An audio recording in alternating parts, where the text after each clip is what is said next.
참 내일 우리가 무슨 일이 생길지 알 수 없고 통제할 수 없는 그런 상황 가운데 우리가 어떻게 하면 변화에 대응할 수 있을까요? 그래서 요즘 적응력이라고 하는 그런 용어가 많이 사용됩니다. 어떻게 적응력을 높일까? 그러면서 많은 연구도 하고 발표도 하는데요. 제가 어떤 글을 읽으면서 적응력 높이기 위해서 한 3가지가 필요하다고 합니다. 첫 번째는 변화되고 흔들리는 상황 가운데서 나침판을 바라보십시오. 참 배를 타고 가면 나침반은 끊임없이 흔들립니다.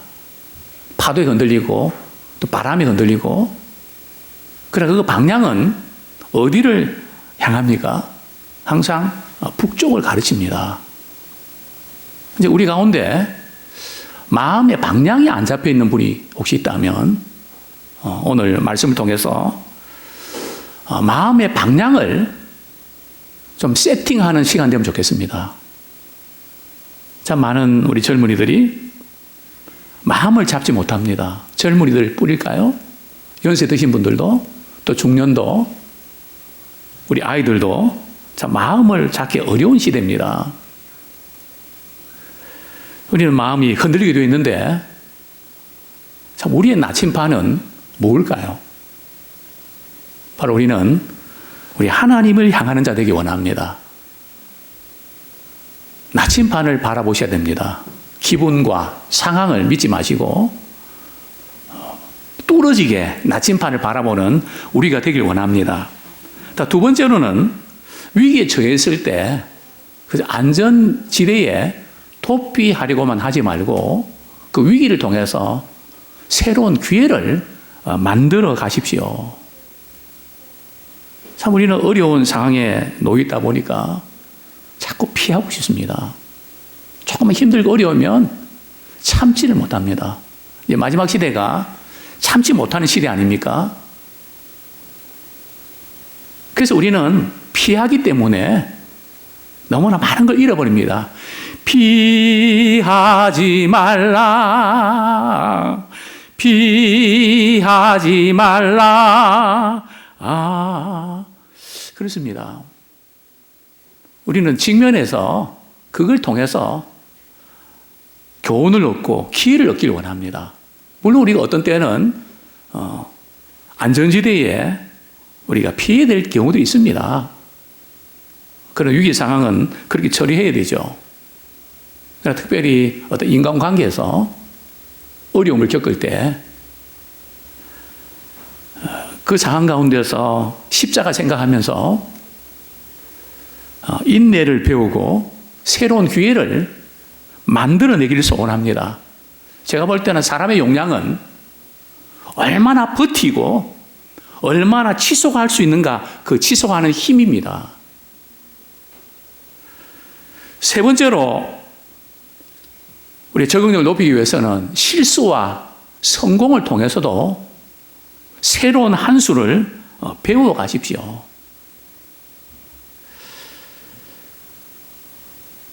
때로는 우리가 실수하기도 하고 성공하기도 합니다. 그래서 사실 그 과정 속에서 시행착오를 많이 겪게 되고 그런 가운데 우리는 뭔가 배워가야 됩니다. 이전에 제가 수학을 공부하면서 정석은 영어죠, 그죠? 정석 수학이 있나요? 예. 제가 정석 수학으로 기억했는데, 그 문제를 풀면 난이도에 따라서 이렇게 좀 달라집니다. 그럼 학교에서 시험 문제 틀리면 틀린 문제를 가지고 뿌리 뽑을 때까지 합니다. 왜 틀렸는지. 그리고 유사한 문제가 나오면 다 맞출 수 있도록 그냥 틀린 것 중심으로 집중적으로 공부를 했습니다. 그래서 거기에 관계된 어떤 시험 문제가 나와도 다 알아맞힐 수 있는, 그래서 우리는 실수와 성공을 통해서 응용력을 배웁니다. 참 이러한 시대에 우리가 살아가고 있는데요. 우리 신자들에게 있어서 가장 중요한 것은 내가 마땅히 갈 길과 할 일이 뭔가, 이걸 아셔야 됩니다. 제가 알고 있는 통계에 의하면 지금 70세는 생존 확률이 몇 %인지 아세요? 70이 넘으신 분들은 생존 확률이 50%입니다. 그리고 80세는요, 15%고요. 90세는요,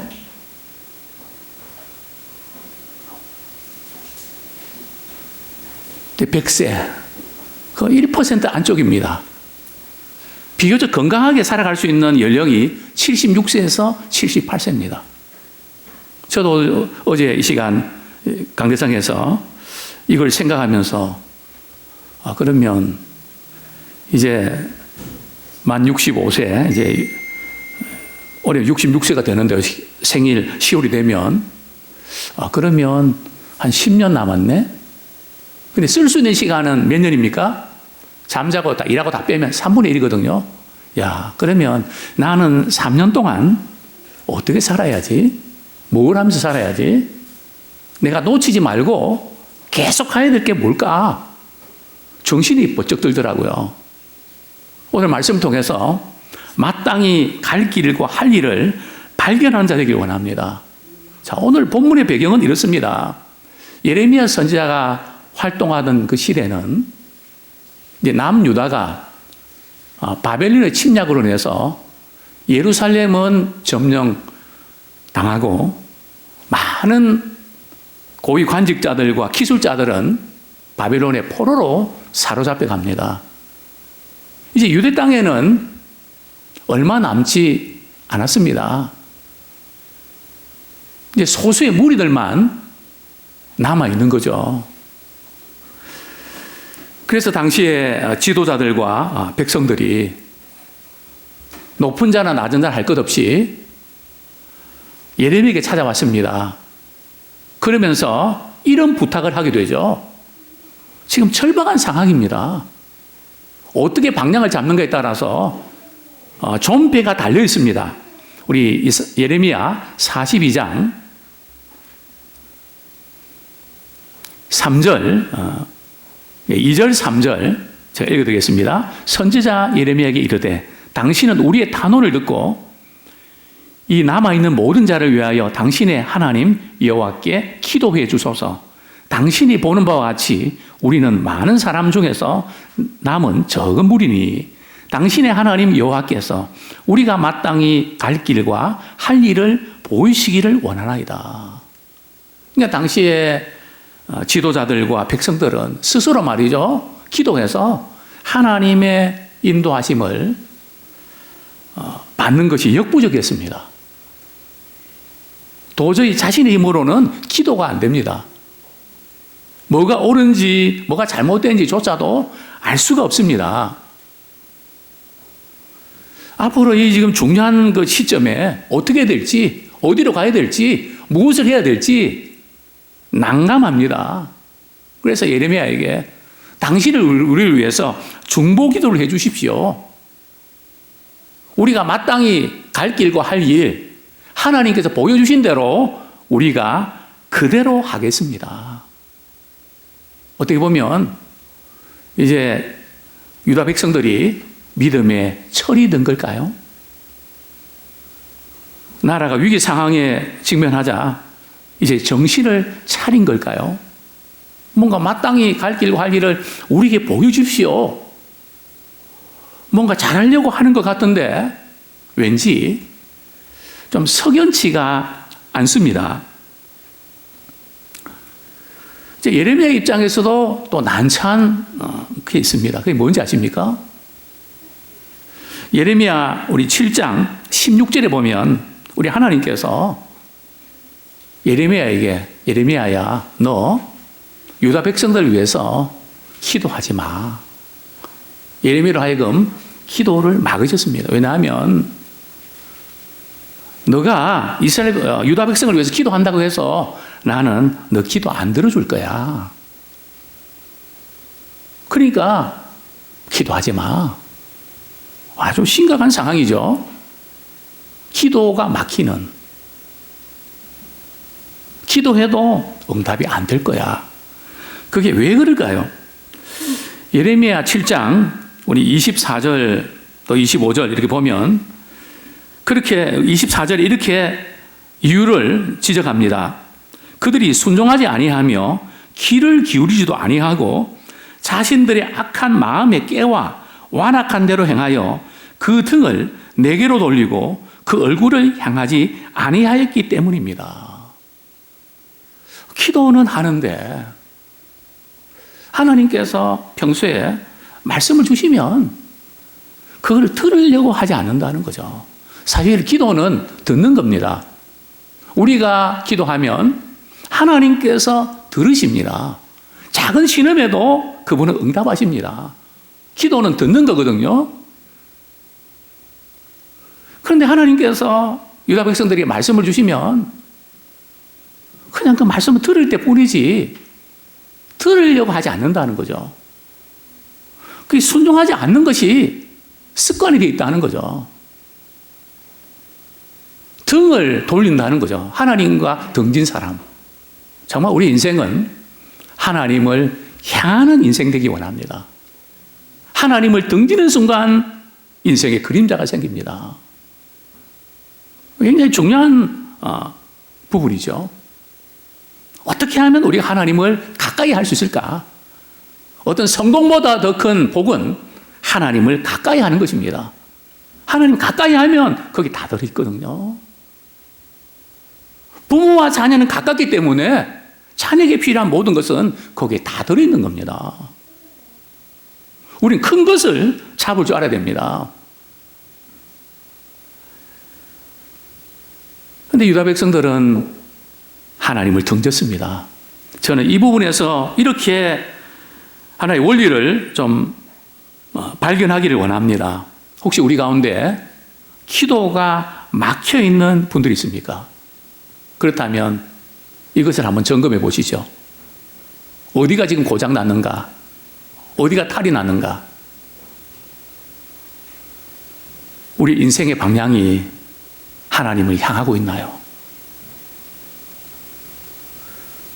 해바라기가 늘 해를 바라보는 거죠. 해바라기뿐입니까? 모든 식물들이 해를 바라봅니다. 우리 인생의 방향이 하나님을 등졌는가? 하나님을 바라보고 있는가?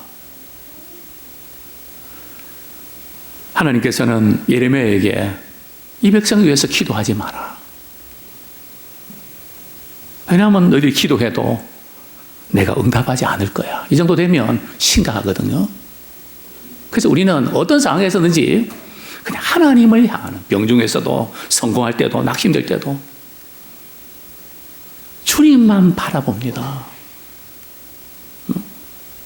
우리가 가장 많이 바라보는 게 뭡니까? 물론 스마트폰이겠지만 우리는 스마트폰보다 하나님을 바라보는 시간이 훨씬 많아야 됩니다. 구원은 말이죠. 다른 게 아니고 우리의 마음이 하나님을 향하는 것이 구원의 표입니다. 우리 구원의 표를 갖고 계십니까?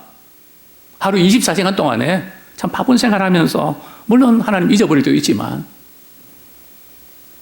우리가 하나님을 향하는 이 방향 설정을 우리가 다시 한번 바로 하는 우리가 되기를 소원합니다. 참 예레미야가 유다 백성들과 또 지도자들이 마땅히 갈 길과 할 일을 보여달라고 했을 때 참 그들은 어떻게 반응합니까? 예레미야가 하나님께서 내게 보여준 대로 다 이야기하겠다고 했을 때 그들은 이렇게 말합니다. 우리 5절 말씀 같이 읽겠습니다. 예레미야 42장 5절 시작. 그들이 예레미야에게 이르되 우리가 당신의 하나님 여호와께서 당신을 보내사 우리에게 이르시는 모든 말씀대로 행하리이다. 여호와께서는 우리 가운데 진실하고 성실한 증인이 되시옵소서. 이 말씀을 이렇게 우리가 읽으면서 유다 백성들이 정말 믿음이 너무너무 좋다. 그렇게 생각하십니까? 저는 목회하면서 신앙적인 문제에 대해서 너무 쉽게 단언하고 확신에 사로잡히는 사람들은 불안합니다. 왜요? 금방 무너지기 쉽기 때문에 그렇습니다. 우리는 한계를 압니다. 또 우리의 부족한 것을 압니다. 그렇게 하나님께서 말씀하신 대로 우리가 다 행하겠습니다. 성경에 보면 이스라엘 백성들이 모세가 시키면 받을 때도 이렇게 대답을 했거든요. 불안합니다.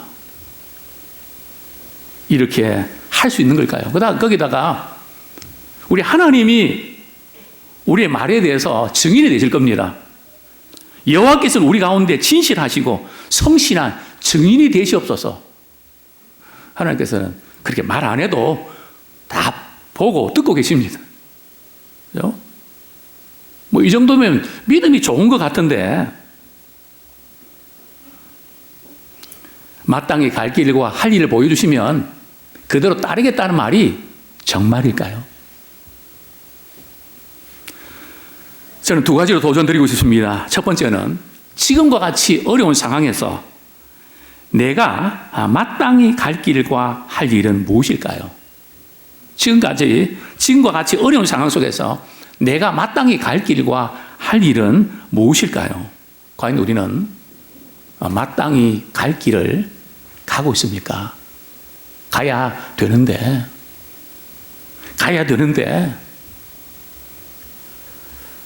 생각만 하면서 긴 세월 보내오지 않았습니까?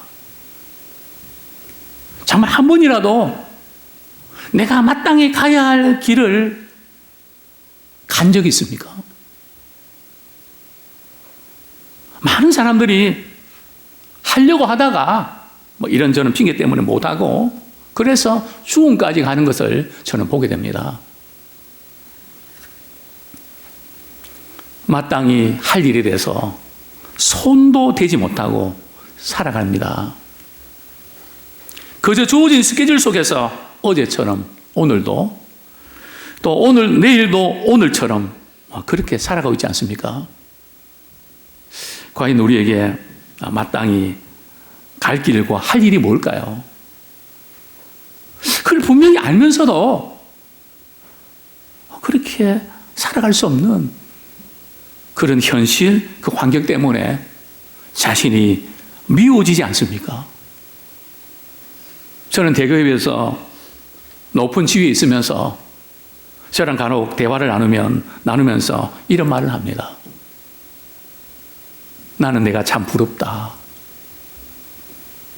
그래서 저는 이렇게 대답하죠. 나 아무것도 없는데 너가 뭐가 부럽냐?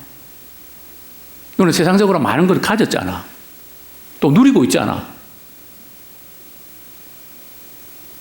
근데 왜 내가 부럽지?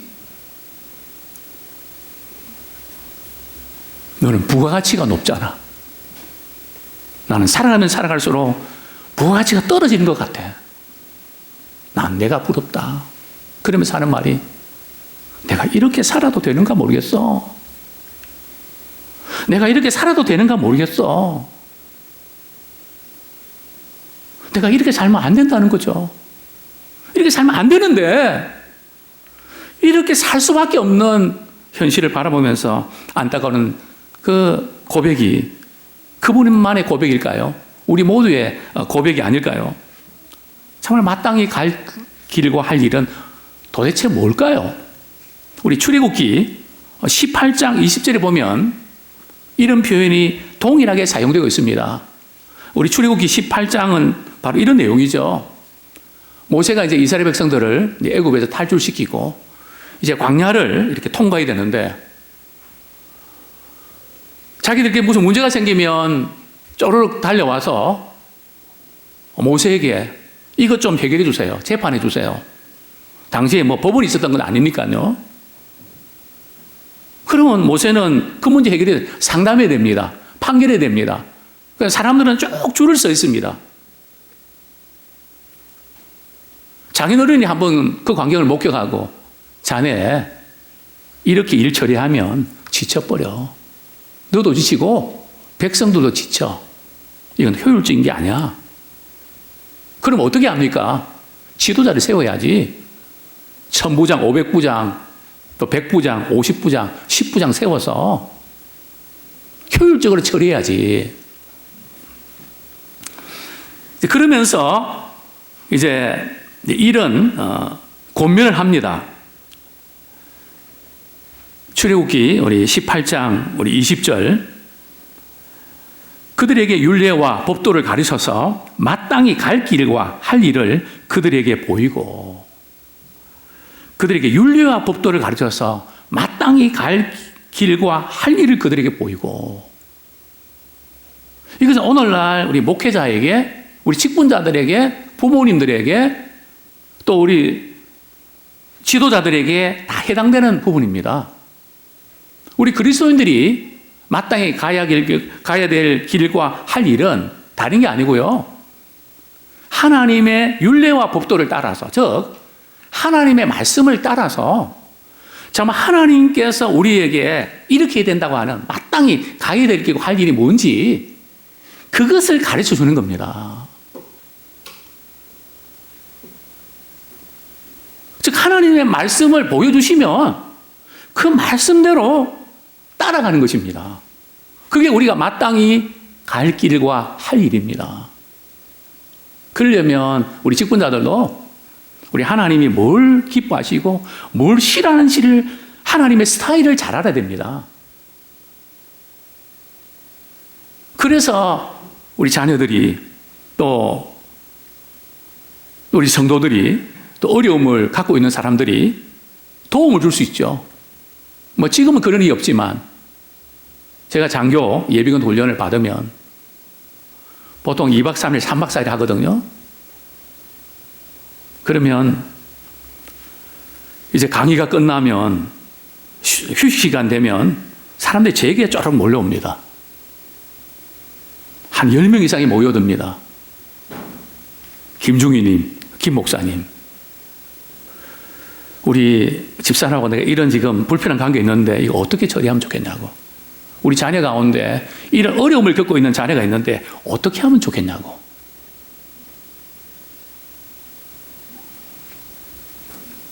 그건 자녀들이, 친구들이 더 잘 아는데 왜 나한테 묻냐고. 우리는 아무리 방법을 찾아야 해도 방법이 없는 것 같다고. 김중희는 목사 아니냐고. 그러면 붙잡고 한 사람 한 사람 상담하고 이렇게 해보시라고. 집에 가서 아이들한테는 한번 이렇게 한번 해보시라고.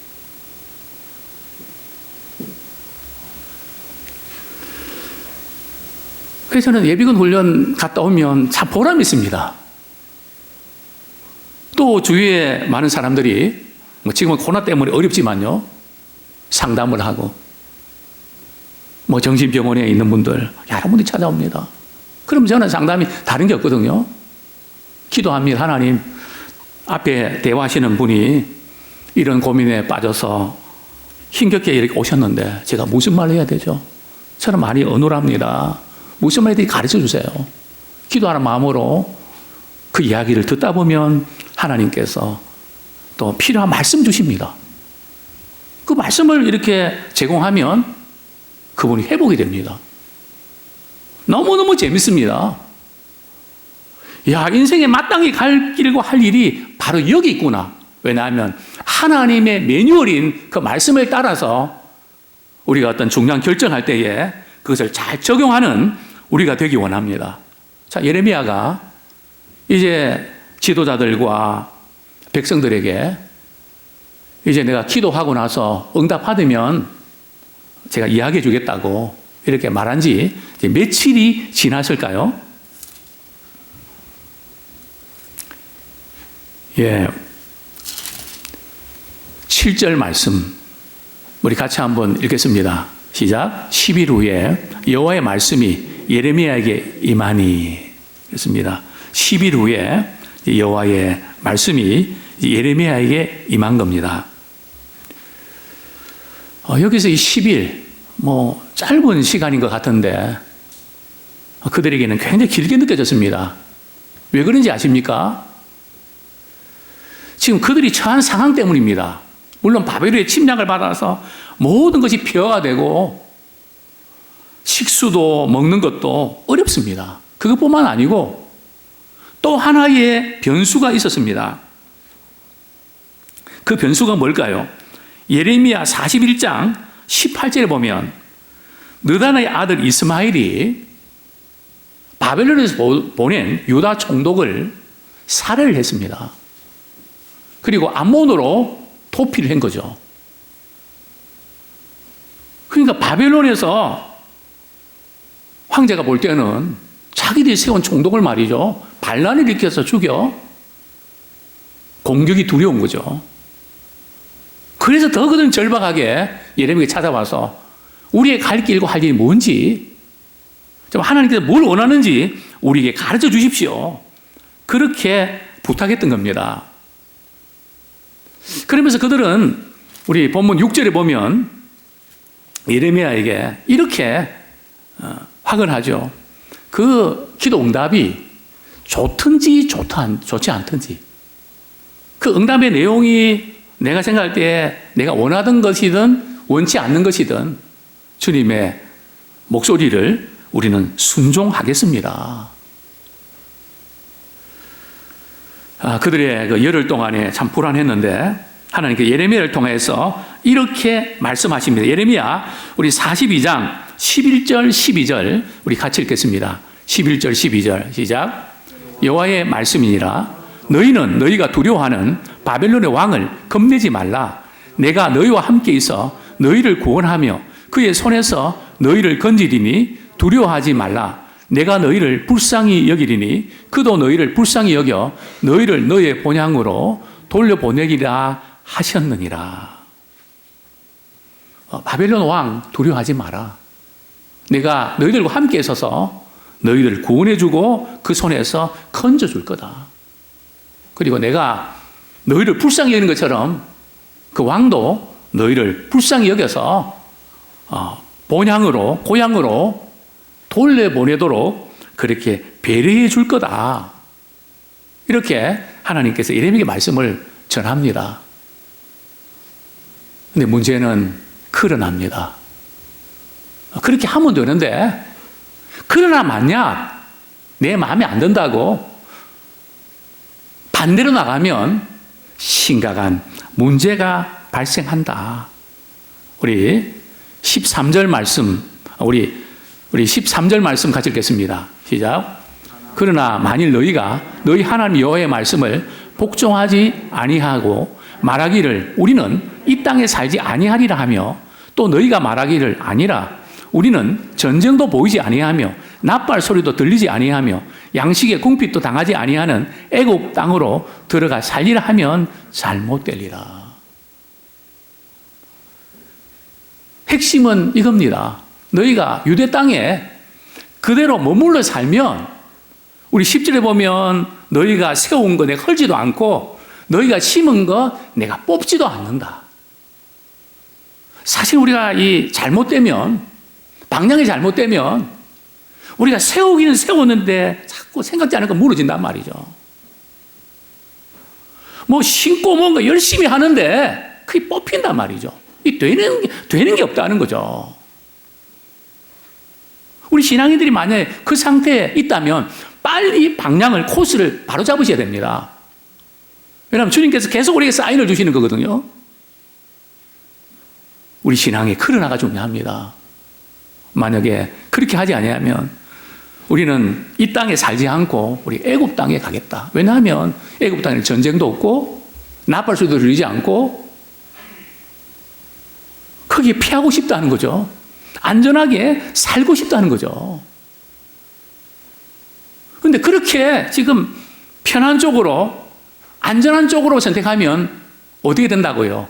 잘못되리라. 그러니까 성경은 말이죠, 우리에게 미리 잘못되기 전에 이렇게 하면 이렇게 잘 될 것이고 이렇게 하면 잘못될 거야. 분명히 가르쳐주고 있습니다. 분명히 하나님께서 우리가 잘 되기를 원하시거든요. 그러나 혹시 잘못됐다 할지라도 그 말씀 기억하고 이제는 돌아와야 된다. 정말 우리 하나님의 자상함. 잘못됐을 때도 돌아오는 방법까지 가르쳐 주시는, 세상에 어디 그렇나요? 한 번 뭐가 삐걱하면 끝 아닙니까? 우리 하나님께서는 예고하십니다.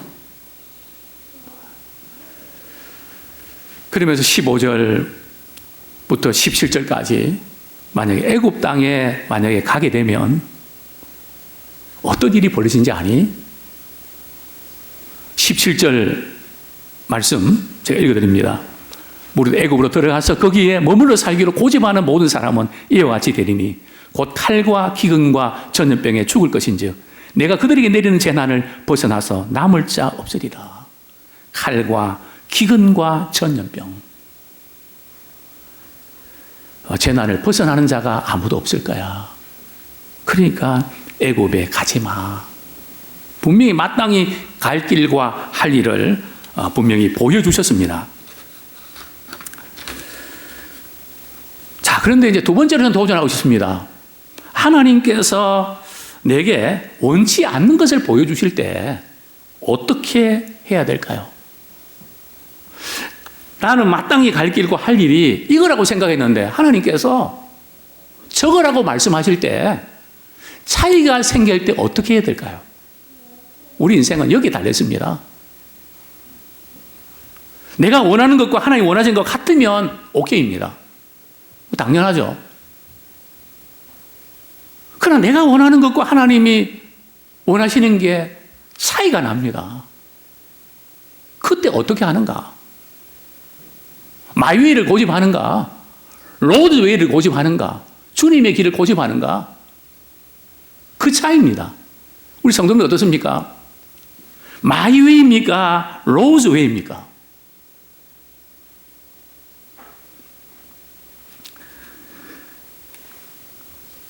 자, 유다 백성들과 지도자들은 예레미야의 유대 땅에 살아야 된다는 말씀을 듣고 그들은 어떻게 반응했을까요? 어떻습니까? 우리 산상대 어떻게 반응했을까요? 애굽에 그래도 가자 그랬을까요? 유다 땅에 살자고 그랬을까요?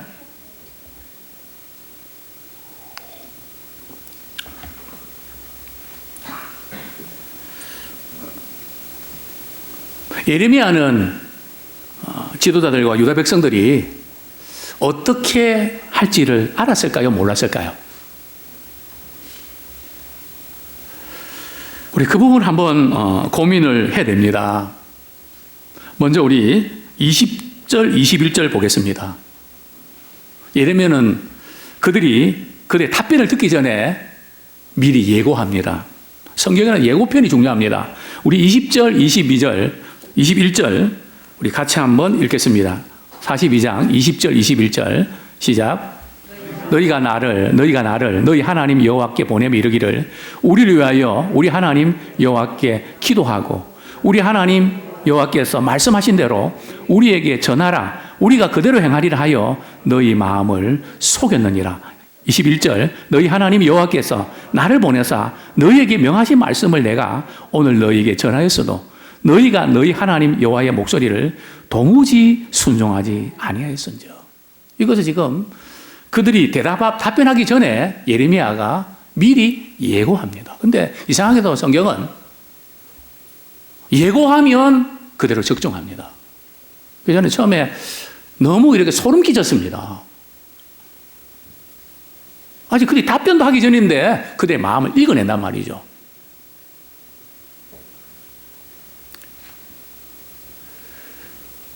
마음을 속였다는 거죠.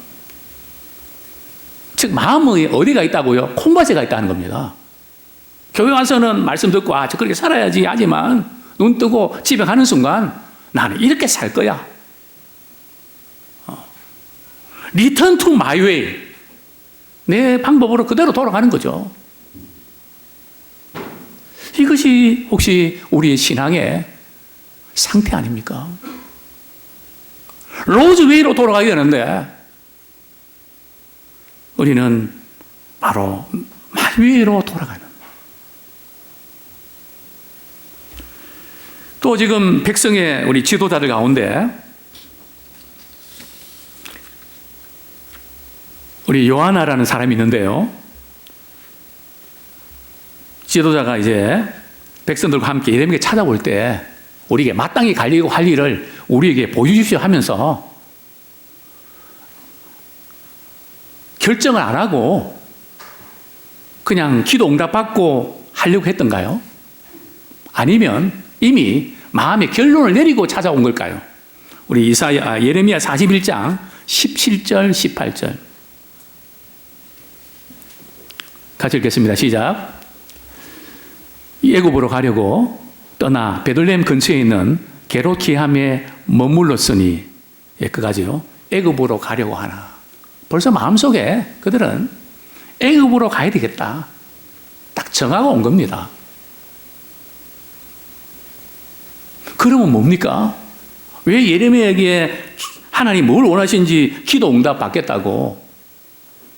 하나님께는 자기들이 생각하는 거 승인 받고 싶은 겁니다. 이게 우리가 교회 와서 예배 드리면서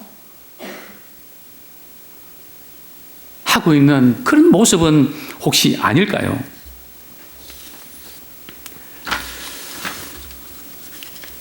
자, 그럼 43장 아직 답변도 듣기 전에 그렇게 너무 오버하는 거 아니십니까? 그들이 어떻게 반응했을까요? 예레미야 43장 1절 2절 같이 읽겠습니다. 예레미야 43장 1절 2절 예레미야가 모든 백성에게 그들의 하나님 여호와의 말씀, 곧 그들의 하나님 여호와께서 자기를 보내사 그들에게 이르신 이 모든 말씀을 말하기를 마치니 호세의 아들 아사랴와 가랴의 아들 요하난과 모든 오만한 자가 예레미야에게 말하기를 내가 거짓을 말하는도다. 우리 하나님 여호와께서 너희는 애굽에서 살려고 그리로 가지 말라고 너를 보내어 말하게 하지 아니하셨느니라. 참 우리 성경이 번역이 어렵습니다. 무슨 뜻입니까? 하나님께서 예레미야에게 애굽 가지 말라고 그렇게 말한 게 아니라는 거죠. 지금 예레미야는 거짓 뉴스를 퍼뜨린다는 거죠. 거짓 선지자라는 거죠. 그런 프레임을 씌워버립니다. 그들은 누가 뭐래도 애굽을 가겠다는 거죠. 애굽 가겠다는 의미가 뭘까요? 성경에서 애굽은 뭘 상징합니까? 세상적인 방식입니다. 물론 우리가 세상의 방식이 다 틀린 게 아니고요. 자기 중심적인 방식. 육신의 정욕과 안목의 정욕과 이생의 자랑. 그것을 추구하는 죄의 방식. 자기 중심적인 그 방식. 그것을 따라하는, 그대로 하겠다는 거죠. 기도 응답 받아도 안 먹힙니다. 말씀을 주어도 안 먹힙니다. 왜냐하면 나는 이렇게 살려고 한다는 그 자기의 주장, 그 고집. 전혀 내려놓지 않습니다. 사랑하는 우리 성도님들이요. 저는 두 가지로 좀 도전하고 싶습니다. 첫 번째는 하나님께서 우리에게 고난을 주실 때 또 기도해도 상황이 바뀌지 않을 때 어떻게 해야 될까요? 우리 자신을 돌아보는 기회로 삼기를 원합니다. 뭔가 거기에 뭔가 있는 거거든요. 힘들고 어려울 때에 안전이나 유익을 추구하지 말고 하나님의 보호하심과 그분의 도우심을 구하는 자 되기 원합니다. 우리가 안전빵으로 가는 게 중요한 게 아니라 말이죠. 하나님이 함께 하신 것을 체험하는 기회로 삼는 게 중요합니다. 그러나 많은 경우는 신경 덜 쓰고 신경 안 쓰고 저 무난한 그런 하나님 우리를 그렇게 두지 않으십니다. 고난 가운데 어려운 상황에 몰아넣으시고 그 가운데서 우리 하나님께서 어떻게 함께 하시는가 그분을 만나기를 원하시고 체험하기를 원하십니다. 우리가 잘못해서 고난을 당할 때는 상황을 피하지 마십시오. 한번 따라하시겠습니다. 잘못해서 고난당할 때 상황을 피하지 맙시다.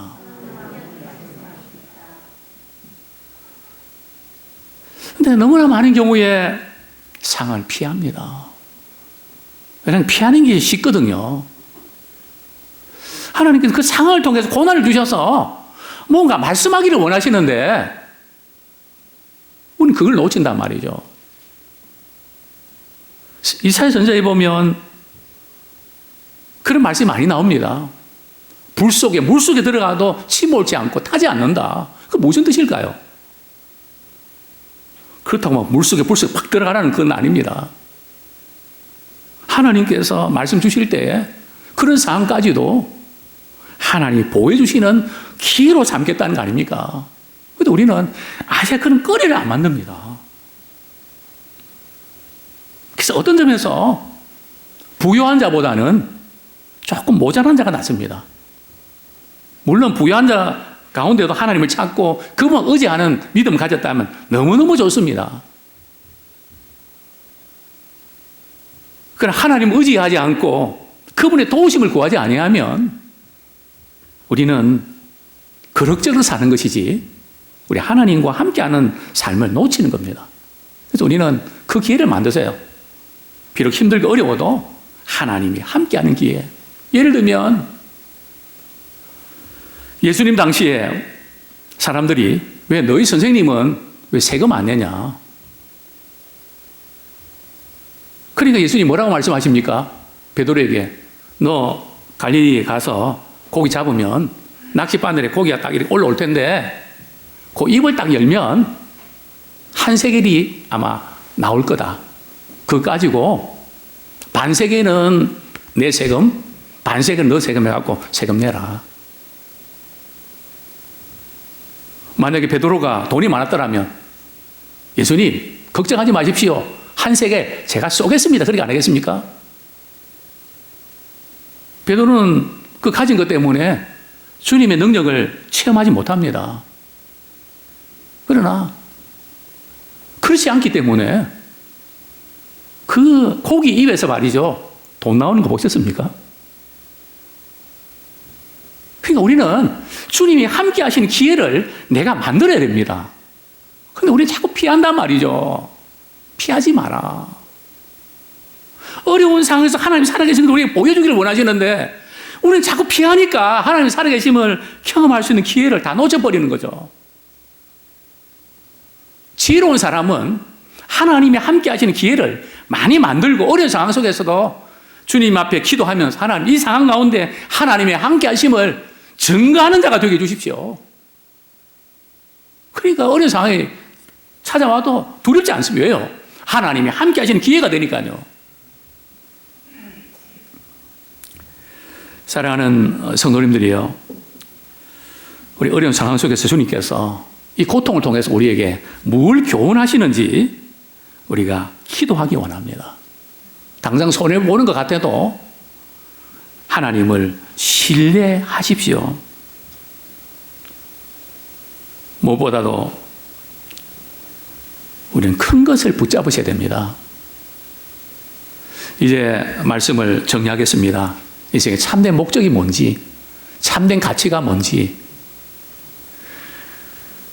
내가 원치 않는 것을 주님이 우리에게 요구하실 때 어떻게 반응하는지, 우리가 말씀을 전할 때에 또 누가 교훈할 때에 참 이게 좋겠습니다 하면 그게 맞으면 그냥 그대로 하십시오.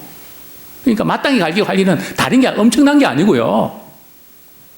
그냥 하나님께서 말씀을 통해서 우리에게 가이드라인을 제공하시면 네, 제가 그렇게 하겠습니다.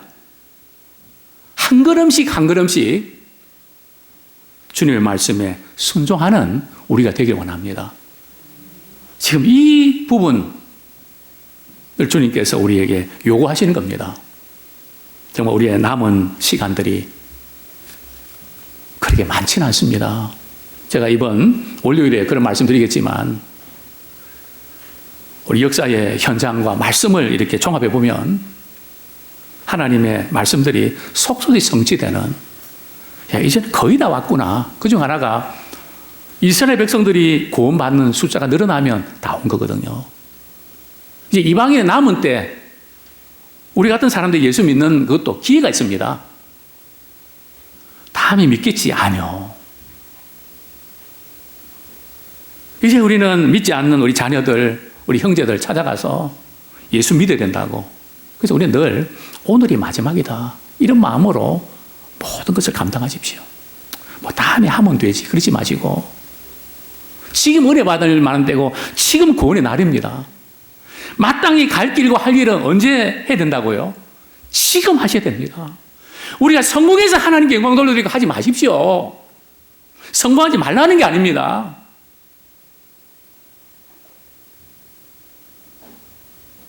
하나님께 영광 돌리면서 성공하십시오. 우리는 자꾸 지금 순서를 바꿔 놓는단 말이죠. 우리는 다 그렇게 하겠다고 하지만 딱 결정된 순간 되면 피한단 말이죠. 피하지 말고 이제 우리의 방향이 하나님을 향하기를 소원합니다. 정말 우리의 마음의 세팅이 잘 되어 있어야 됩니다. 이제 우리에게 중요한 부분들, 참 이스라엘 백성들은 결국 애굽으로 갑니다. 자기들만 가면 좋은데 예레미야가 바룩도 말이죠, 데리고 갑니다. 참 악하죠.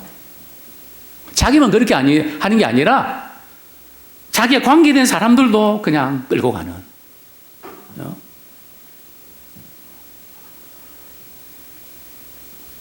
우리 자신만 그렇게 하는 게 아니라 다른 사람들도 그렇게 만드는. 이제 우리는 그렇게 하지 말고 마땅히 갈기고 할 일을 나도 하고 내 식구들, 내 자녀들도 그렇게 가는 그 일에 쓰임 받기 원합니다. 기회가 많지 않습니다. 지금부터라도 하셔야 됩니다. 주님 말씀하시면 네, 제가 성경 볼게요, 기도할게요, 제가 사랑으로 섬길게요, 예배 드릴게요, 섬길게요. 이렇게 우리 애굽에 우하기로 고집하지 마시고 이제는 주님께 우하기로 고집하는 우리 모두가 되기를 소원합니다. 이 시간 우리 말씀 붙잡고 같이 기도하겠습니다. 마땅히 갈 길과 할 일이 뭡니까? 목사님, 그 귀찮고요. 지금 제가 할 일과 그거 하는 것도 신경 쓰고 그냥 힘든데 저는 그것만 할래요. 물론 그렇게 하십시오. 그러나 인생은 그게 아닙니다. 그거 하셔야죠. 그러나 마땅히 갈 길과 할 일을 통해서 그 일을 하십시오. 이거 놓치면서 하면 큰일 납니다. 이 시간 회개하고 결단하는 우리가 되기 원합니다. 함께 기도하겠습니다. 하나님, 부족하고 연약한 저희들 마땅히 갈 길과 할 일이 있지만 우리의 삶의 현장은 녹록지가 않습니다. 여러 가지 많은 일로 인하여 우리 해야 될 일이 너무 많고 그것도 역부족입니다. 정말 일주일이 모자랍니다. 이렇게 살아도 되는지 고민될 때도 한두 번이 아닙니다. 그러나 당장 부딪힌 우리 문제를 해결해야 되기 때문에 우리는 또 하루 갑니다. 또 한 주 갑니다. 또 1년 갑니다. 하나님, 이제 다시 한번 오늘 말씀을 통하여 이스라엘 백성들, 남유다 백성들처럼 마땅히 갈 길과 할 일을 알고 싶었지만 그러나 그들의 마음은 다른 데 있었고 다른 것에 더욱더 마음이 빼앗겨 있었고 잘못된 그 부분이 바로 우리의 모습을 고백합니다. 이제 방향을 바로잡기 원합니다. 신앙의 잘못된 습관을 바로잡기 원합니다. 잘못된 타성에서 벗어나기 원합니다. 주의 길을 가는 자 되기 원합니다. 말씀을 쫓아가는 자 되기를 소원합니다. 하나님 함께 하시고 은혜를 베풀어 주옵소서.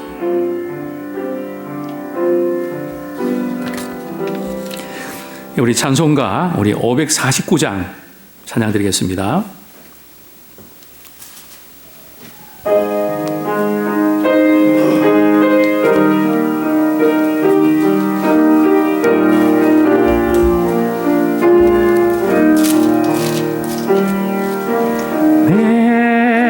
주여 뜻대로 행하시옵소서.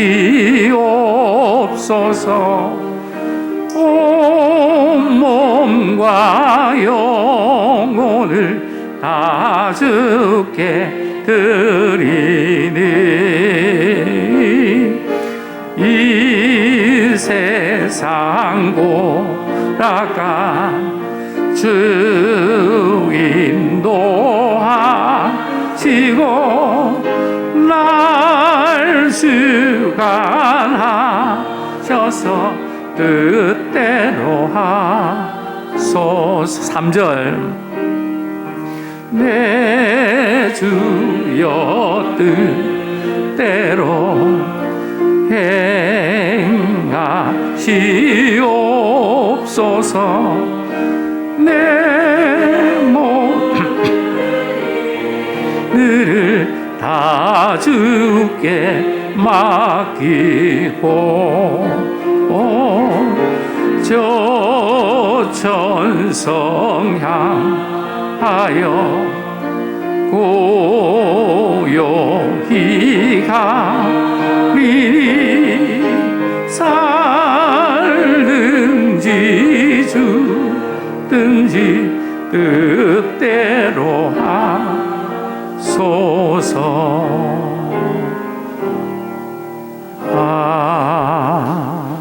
아멘.